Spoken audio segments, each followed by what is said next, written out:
Près de 1000 rebelles ADF tués par les FARDC dans les différentes opérations menées depuis l'instauration de l'état de siège en territoire de Béni au Nord Kivu, annonce faite par le porte-parole du secteur opérationnel Sokola 1 Grand Nord. Les déplacés de Goma vivent le calvaire et appellent à une intervention urgente des autorités malgré l'aide humanitaire apportée. On en parle avec un élu de l'Est, le député Jean-Baptiste Kassiko. Nous parlerons également des enseignants de quelques territoires, du Kassai, Équateur et Grand Bandundu, qui demeurent impayés depuis 3 mois. Ils demandent au gouvernement de décanter la situation. Au Soudan, reprise des combats ce dimanche entre l'armée et les paramilitaires. C'est après l'expiration d'un énième cessez-le-feu de 24 heures négocié la veille par les médiateurs saoudiens. Dimanche 11 juin 2023, vous êtes nombreux à nous suivre et vous faites bien. Les FARDC ont annoncé avoir tué près de 1000 rebelles ADF dans différentes opérations menées depuis l'instauration de l'état de siège en territoire de Béni au Nord Kivu. Les forces armées ont également indiqué que plusieurs collaborateurs des ADF sont déjà aux arrêts. Les détails avec le capitaine Anthony Mwalusha, porte-parole du secteur opérationnel Sokola 1 Grand Nord. Nous avons l'honneur de vous présenter le premier lot des poseurs de bombes. La ville de Béni et certaines agglomérations restent toujours menacées par les terroristes ADF. Le groupe de 4, c'est le groupe de gens qui ont collaboré avec les terroristes ADF-MTM pendant longtemps. Certains d'entre eux ont participé également dans l'explosion de la bombe au quartier Ma Campagne. Et aujourd'hui, si hier nous vous avons présenté un autre groupe de 3 qui était dans ces mêmes groupes de poseurs de bombes, mais eux continuent encore à planifier les opérations pour viser les lieux stratégiques de certaines villes et agglomérations de notre zone.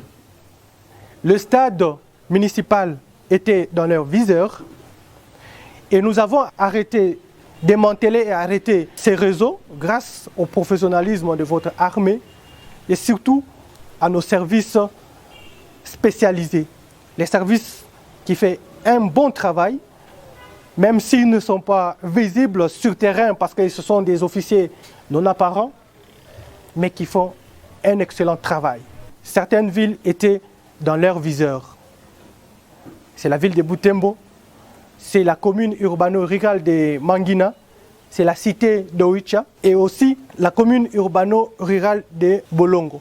Certains d'entre eux ont travaillé en collaboration avec les terroristes ADF-MTM direct sous leur commandement, mais leur rôle était de rester dans la cité, de donner des stratégies, des informations sur le mouvement des militaires et choisir des lieux stratégiques pour poser des bombes. Ils ont été facilités par Alpha. Alpha, c'est un motard, il est connu ici. C'est lui qui transportait le 3. Et Monsieur Oscar, c'est un enseignant de la place. Enseignant à quelle école? Kangaimbi. C'est là où pendant la journée, il est enseignant, il donne cours, mais entre-temps, il collabore avec les terroristes ADF-MTM. Et c'est parmi les gens qui parlent beaucoup français comme lui, qui passent dans le média chaque jour pour critiquer l'armée, pour dire que l'armée ne fait rien, l'état de siège doit finir. Mais entre-temps, c'est eux-mêmes la nuit qui collaborent avec l'ennemi. Il a reçu la mission de récupérer des bombes, je parle de bombes au pluriel, en brousse, de les amener dans la cité. Et la mission ne devrait pas exécuter seule, il devrait avoir d'autres acteurs pour l'accompagner. Et puis, dans l'un des plus grands camps de déplacés de l'Est de la RDC, notamment le camp de Kanyaruchinya, la population vit le calvaire et manque de tout ou presque. Les infrastructures scolaires sont absentes, l'hygiène est quasiment inexistante et les conditions de vie sont extrêmement précaires. On en parle avec un invité sur ce plateau, Jean-Baptiste Kassiko, député national, élu de Goma. Bonjour et bienvenue. Bonjour madame. Alors vous êtes élu de Goma, justement, dites-nous, est-ce que l'aide du gouvernement était-elle insuffisante? Non, le gouvernement est complètement absent. La dernière fois que M. Samalou Kondé est passé par le cas de Bouchagara, il a apporté quelque chose juste pour la forme, un peu de farine de maïs à 2000 ménages sur plus de 29 000. Il n'a pas été dans le cas de Kanyaruchinya, dans le cas de Boulengo, dans le cas de la Main des Dieux. Plusieurs camps sont abandonnés.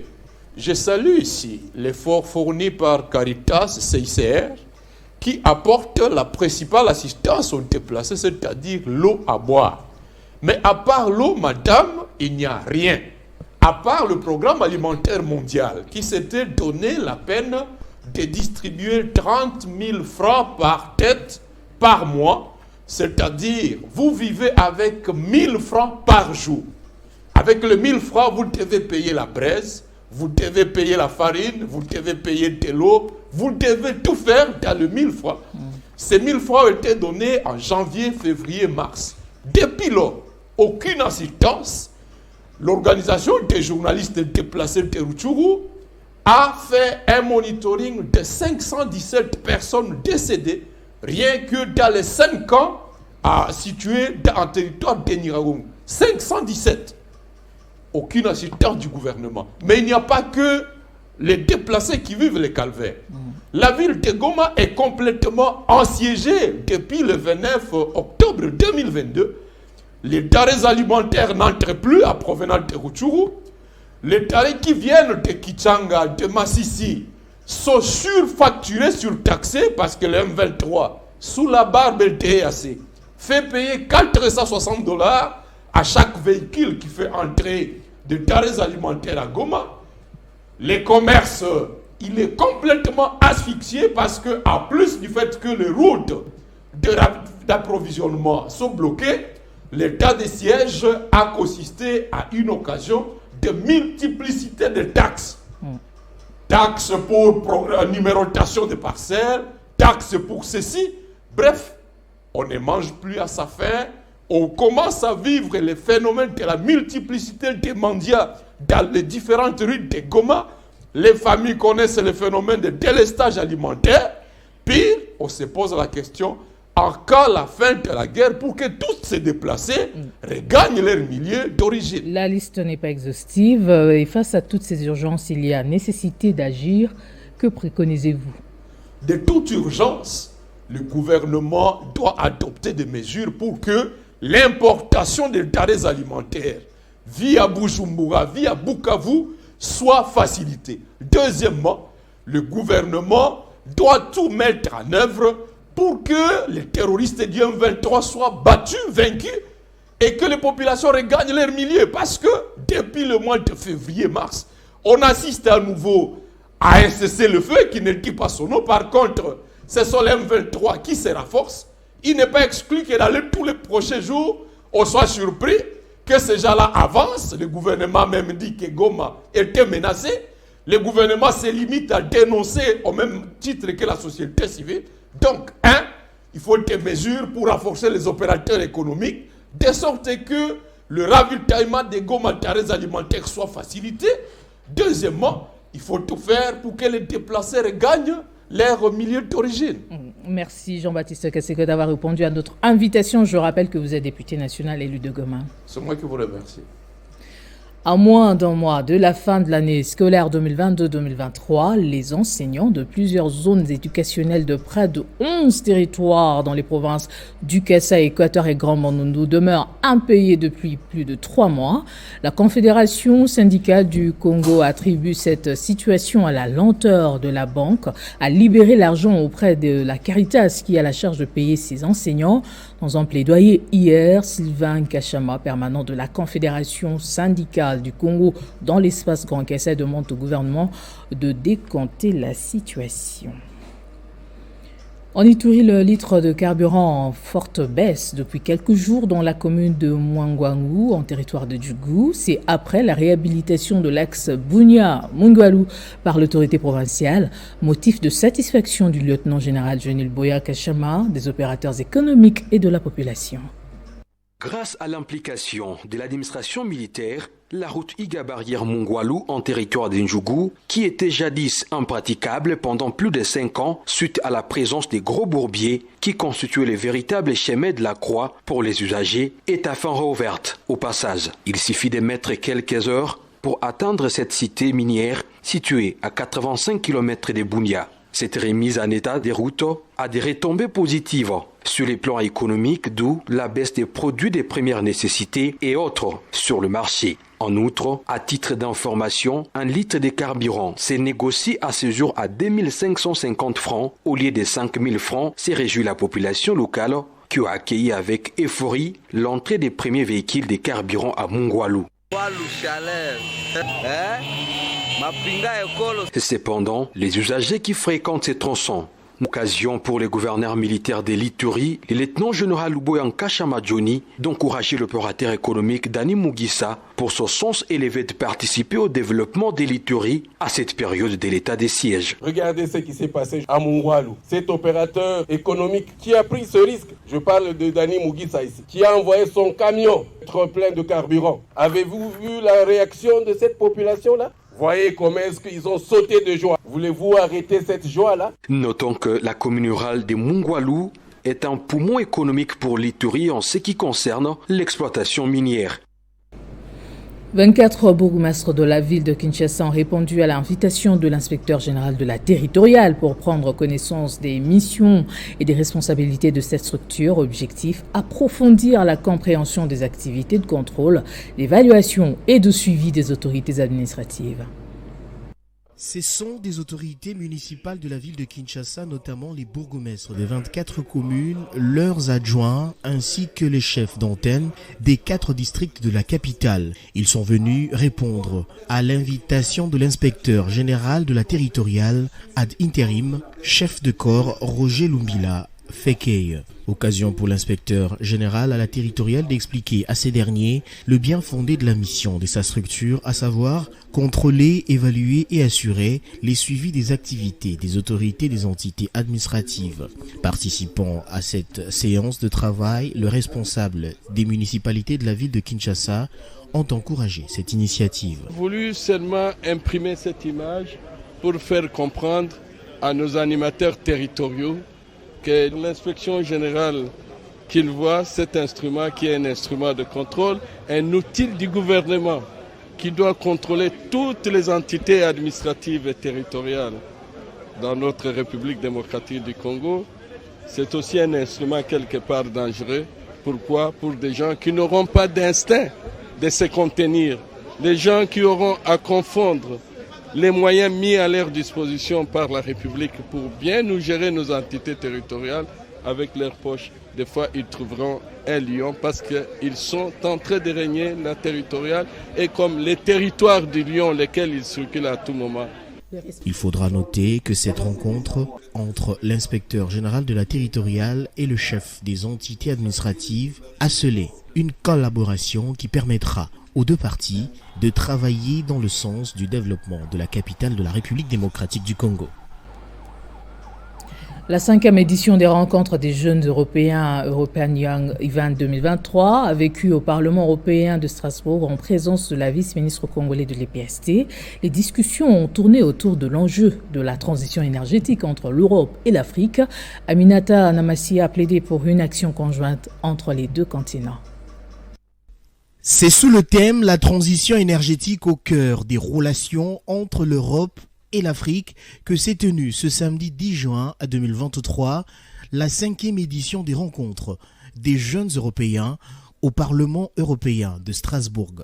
Représentant la République démocratique du Congo à ses assises de haute portée internationale, la vice-ministre de l'enseignement primaire, secondaire et technique a de prime abord relevé que l'organisation d'une table ronde par des jeunes sur l'enjeu de la transition énergétique entre l'Europe et l'Afrique est une initiative qui mérite tout respect car le secteur de l'énergie en Afrique est vital pour les perspectives socio-économiques, l'amélioration des moyens de subsistance et l'accès aux opportunités.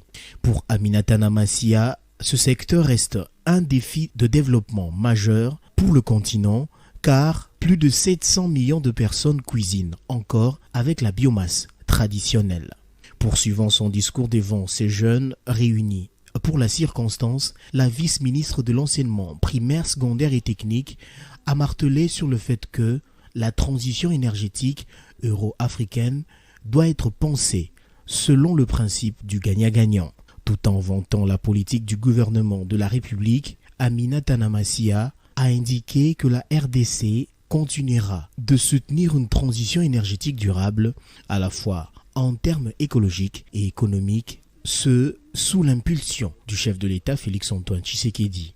Après son discours, la vice-ministre de l'EPST a répondu aux questions de la presse relatives à cet événement. Télé 50 a désormais un nouvel habillage. Son lancement a eu lieu samedi. À l'occasion, elle n'a pas pris les choses à la légère. Tenez, les invités triés sur le volet entre politiciens et acteurs des médias ont assisté à ce qui sera la nouvelle image de Télé 50 sur l'écran et qui l'est déjà d'ailleurs. Son directeur général Jean-Marie Kassamba a lui-même donné la leçon. Un très long tapis rouge a recouvert tout le couloir des installations de la chaîne. À chaque 2 mètres, des tables hautes suivies des calicots du patron de l'espace 50, souhaitant la bienvenue aux différents invités. À quelques minutes du go du journal de 13h, Jean-Marie Kassamba apparaît lui-même dans une magnifique chemise bleu royal, annonçant les couleurs de ce à quoi les téléspectateurs devront désormais s'habituer. Je vais commencer la journée avec vous. Sur Télé 50, chaque semaine, nous commençons dès lundi. De lundi à dimanche, du matin au soir, tout a changé. Déjà classé haut du point de vue esthétique dans le paysage médiatique congolais, Télé 50 ne semble pas vouloir faire marche arrière. Les invités émerveillés le reconnaissent juste après avoir suivi in situ le journal de Grace Salambo à 13h. Jean-Marie Kassamba, qui a été dans la coordination de ce travail de bout en bout, a tenu à féliciter devant les invités et en direct tous les techniciens et journalistes qui ont été sur le pont pour la matérialisation de sa vision. Considérons que cette œuvre ne doit pas s'arrêter là. Depuis 2010, aujourd'hui en 2023, ça fait 13 ans.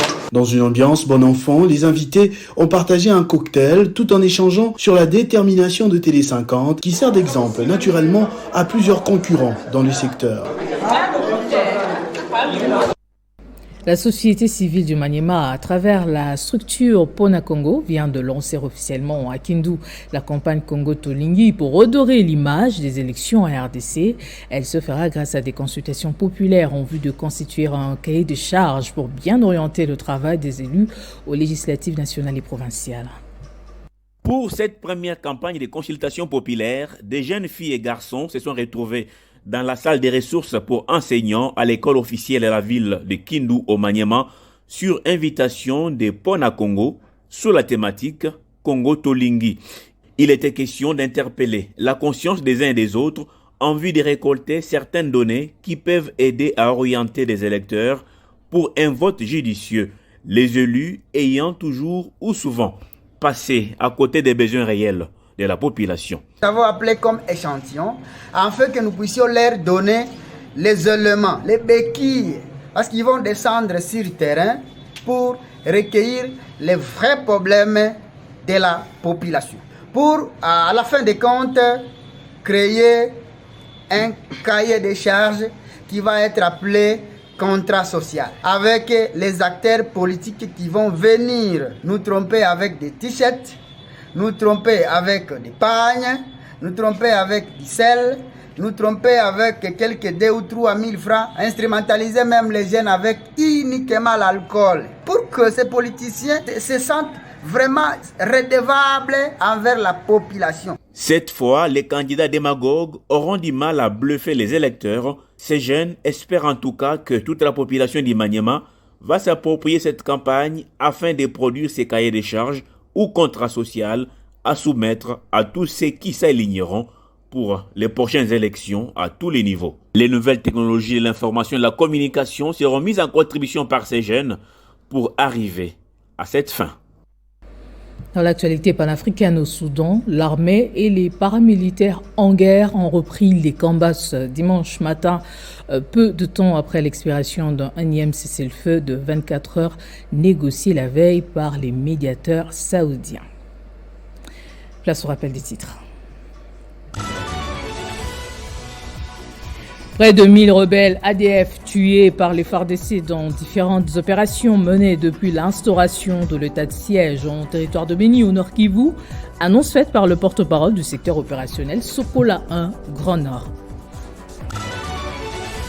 Les déplacés de Goma vivent le calvaire et appellent à une intervention urgente des autorités malgré l'aide humanitaire apportée. Jean-Baptiste Kasikoa, député national élu de Goma, était notre invité sur ce sujet. Nous avons également parlé des enseignants de quelques territoires du Kassai, Équateur et Grand Bandundu qui demeurent impayés depuis 3 mois. Ils demandent au gouvernement de décanter la situation. Reprise des combats ce dimanche au Soudan entre armées et paramilitaires. C'est après l'expiration d'un énième cessez-le-feu de 24 heures négocié la veille par les médiateurs saoudiens. Voilà qui met fin à ce journal. Merci de votre attention exigeante. Excellent dimanche à toutes et à tous sur Espace 50. Prenez soin de vous.